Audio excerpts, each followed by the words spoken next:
I just wanna share this. I'm not sure kung sinasabi ko ay parang I'm not sure kung gatekeeping ba to. Pero I know naman, nakilala nyo yung product na to. Currently guys, nasa katawan ko pa rin yung amoy ng pabango na to. And this is a local brand. And hindi lang ako talaga makapaniwala. I just wanna share na a local brand would last ng ganito katagal na amoy.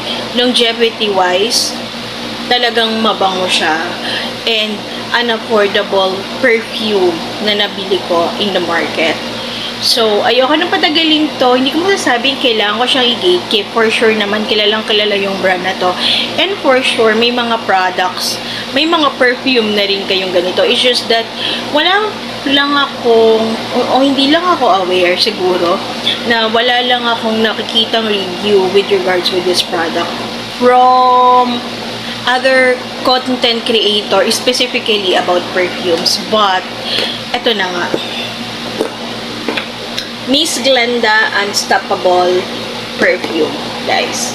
So, matagal ko na itong binili. Nung nag-buy one, take one sila. Hindi ko unang labas to. Hindi ko siya ma-afford.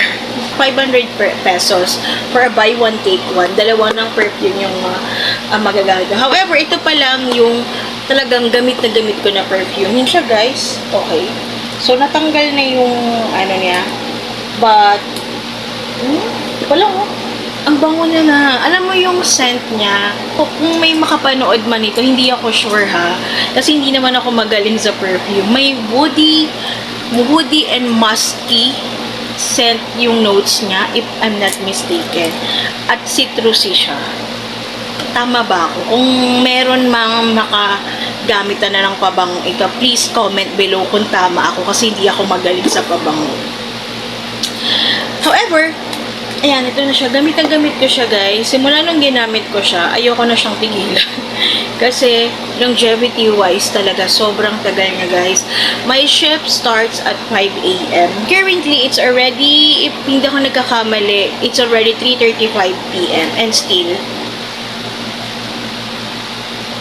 nandun pa rin yung amoy niya. And, umaalis ako ng bahay, 4:30 or 4:40, mga ganun. Kasi ang chef ko nga is 5:15 in the morning. But, eat or yung mga angkas. And, di ba pag sumakay ka ng motor, yung hangin talaga ng polusyon.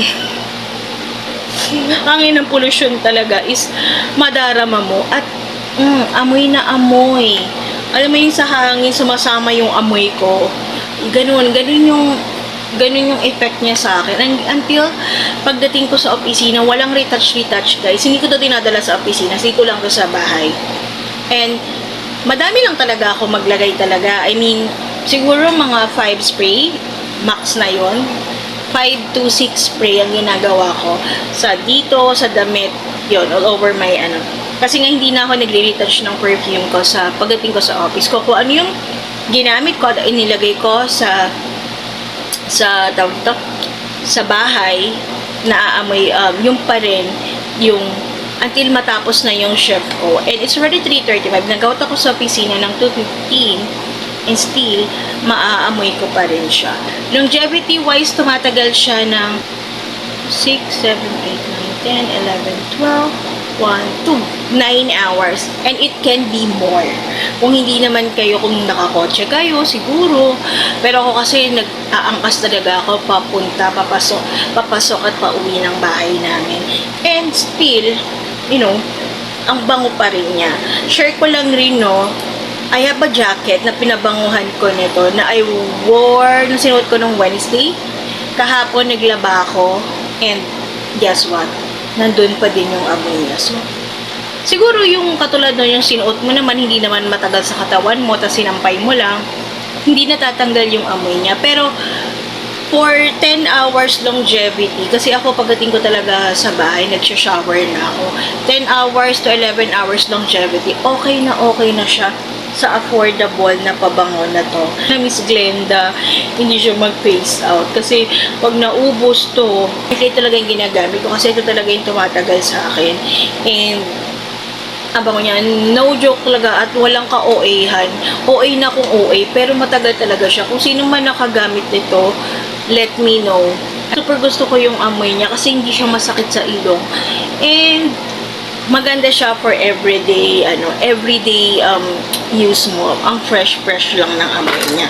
Ang problema ko lang dito is siguro yung spray niya medyo hindi maganda. Tsaka nagli-leak siya pag ini-spray. Ayun lang yung problema natin na hindi. Sana, if ever man na hindi siya mapi-phase out, maganda na yung pang-spray. Tapos, eto din, ayan, mabigat yung bato. Matatanggal yung bato. Although, elegante talaga. Elegante yung, yung may ganito ng elegant naman kasi talaga, di ba? Diba? Brilliant skin. Tatanggal siya. Not sure, ayan. Tatanggal siya. Maganda siya pang display, yes. So, maganda siya pang display, pero ayoko kasi siya tanggalin sa box. Ang ganda rin ng box. So, yeah. Ayun lang naman. So, oo, diba? Ayun. Natanggal na nga siya. Na, Miss Glenda, magkaroon kayo nito ng siguro much affordable for 500, pero ganun pa rin yung amoy, yung set and longevity ng perfume na ito. Bagay kasi UD perfume ito, talagang oil-based, if I'm not mistaken kung tama ko. Pero pagod na ako. Thank you for watching!